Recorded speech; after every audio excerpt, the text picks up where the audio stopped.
Well, it's time for another episode of Stupid Builds, and today that stupid build character is going to be none other than our lovely Furina here. She is already pretty well built. I have mentioned this a bunch of times. I do quite like her stats at the moment. However, she's running 35,000 HP, and I kind of want to run her as a DPS, because why not? That'd be funny. Also, I don't have a second team. Now that we are not using Xiangling and that's a national team, I obviously can't run a national team. I used to run as my second team, obviously my Hyper Bloom with Kokomi, Cookie, Nahida, and generally Siegeween, but it sort of depends. That was my main team, and then I'd have Xiangling, Furina, Raiden, Kazu, or Shalonen, or something like that. But we cannot use Xiangling, so that team is going to have to change. And that's where this comes in. If my Furina's already doing big damage, we get two really good resistant shredding supports and another character that can do big damage and also do some extra elemental reactions for Furina. This build should be pretty easy though. We already have her running Mist Splitter. We're just going to keep her on Golden Troop. I will probably swap it around and run triple HP or try to get better HP substats, which I don't really think I can. I could try to get HP there. I basically just want to try to get her over 40,000, so I think I'll run triple HP. We also want to get these both up to 9. Raiden is already built, so she doesn't need to do anything. Shalonen is also already built. We don't need to do anything to her either. And we do need to build Kazuha. I'd like to get these maybe to 8, and he is still level 80, so that is kind of also why I'm doing this, because I need an excuse to build Kazuha. First things first, let's try to get Furina's build sorted out. And all we need to do there is artifacts. Flat def, okay. Well, that now puts her at 42,000 HP, 73 to 160, so we do lose out on quite a bit of crit damage. But that is still pretty good stats. 42 max HP is what we want because all of her damage from her skill fully scales with HP, so we want over 40,000. Otherwise, I think we're pretty good with that. I think I'm pretty happy with that build. I don't think I could really change too much. Now, let's get into this. We can craft plenty of them, so that's fine. I could crown them, but I don't think I'm going to, just because I think I'm going to save the crowns for a little bit later if I want to use it on someone else. Also, we don't have the resources. I need 8 more energy nectars. Can we craft 8 more? We definitely can. And I need 2 more of the weekly boss drops. There's the energy nectars. We have plenty of them now. And we need 2 more of these. We can craft them. We have enough dream solvents. I don't really want to do weekly bosses because I need to use that resin for Kazuha. So I think I will just craft those 2. We have plenty of dream solvents, so it's not really a problem. And there we go. Now Furina is running 299. We might as well get this up to 3 because we have the resources for it. There we go. That can stay there because it's pretty useless. Let's go farm his boss and those sea ganodermas. We are most likely going to need to dump some fragile resin into farming this boss because I need 15, and that is going to be quite difficult. I mean, if we get 4 drops on each run, which is possible because we are world level 9, we could do this without using fragile resin, but we need 4 drops on each run, which is not very likely. And we aren't going to be able to do it because we've got 3 drops there. Lovely. So we will need to use at least 1 fragile resin. I've been playing Wuthering Waves way too much. I just spammed T trying to use my grappling hook. Speaking of Wuthering Waves, yes, I am now aware that I made a silly at the end or towards the end of my Camellia pulls because I spent all of my coral things on wishes and not just We're Dying and not just S5 Camellia, which, yes, somewhat stupid looking back at that. However, I actually think it did turn out slightly better that way. Just because if we'd bought that, we wouldn't have had a Calcharo. And if we wouldn't have had a Calcharo, then I wouldn't have had a good 3rd DPS because I didn't have one. We had Encore, but I just cannot get behind Encore's playstyle. But because I got those pulls, I got a Calcharo, so now I have 3 DPSs, so I can clear Tower of Adversity. We have Xiangling, Yao, Camellia, and Calcharo. And we still have enough time in this update, and I should still be able to get S5.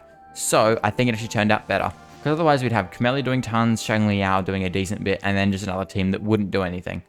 So I'm actually pretty happy with how this turned out, as long as I get S5 Camellia's update, which I should do, then it was actually a better outcome.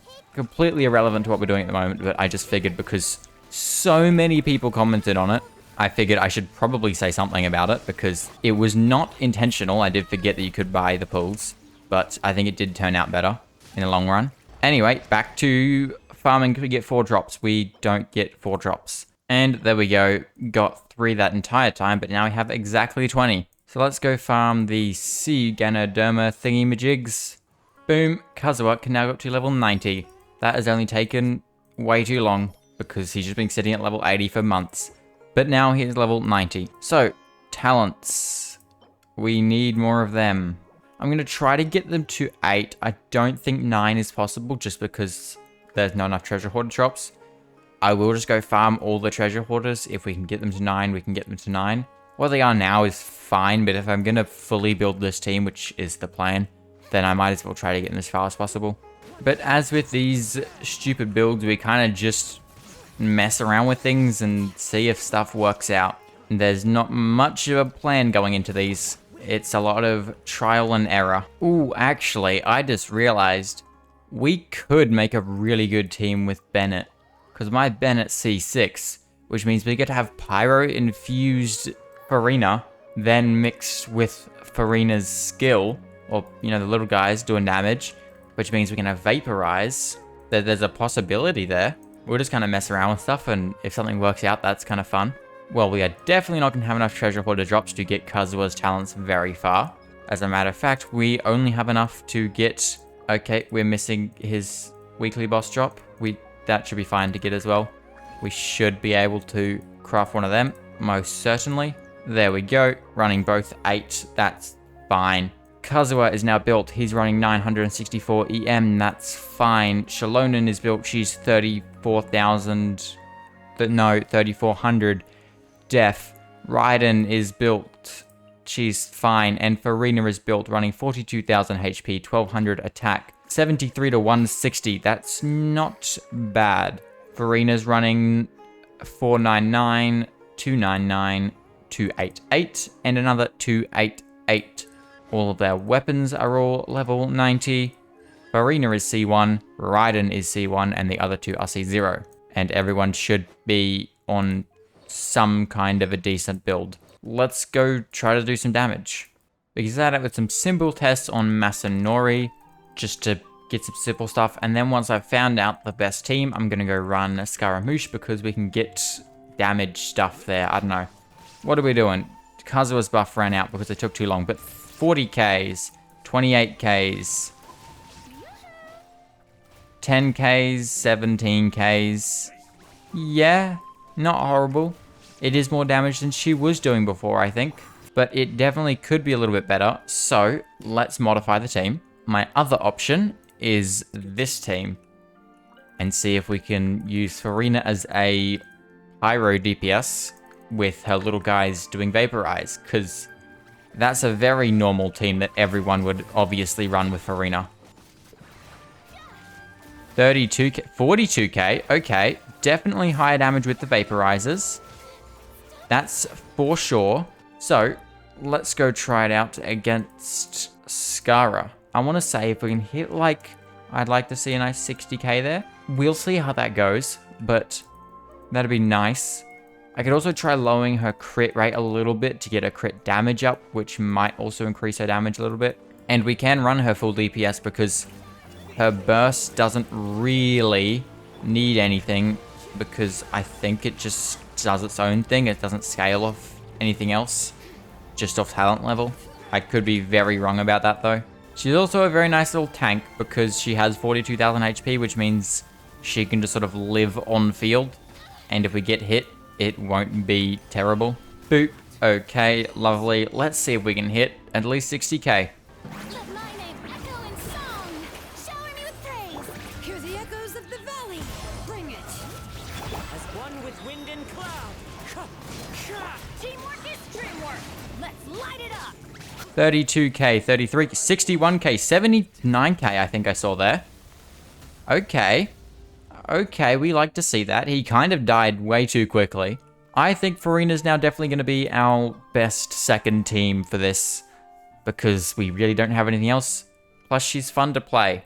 And while this team definitely does the most damage, like just from Furina, I think if I'm doing Abyss, I will swap Bennett for Raiden, just because there is more damage there. Raiden does her skill, Raiden does her burst. It's more damage just overall rather than Bennett, who will help Furina do more damage, but the damage overall will be less. But we are hitting solid damage with Furina now. I would have liked it to hit like 100k, but I don't think that's possible without food buffs and possibly like a Xiangling, which we obviously cannot use. I don't know, I've seen people hit 100k with her. I might be doing something wrong. Who knows? But I'm pretty happy with that. So, hope you guys enjoyed. If you like this sort of content, do consider subscribing. And yeah, hope you guys enjoyed, and good. Bye.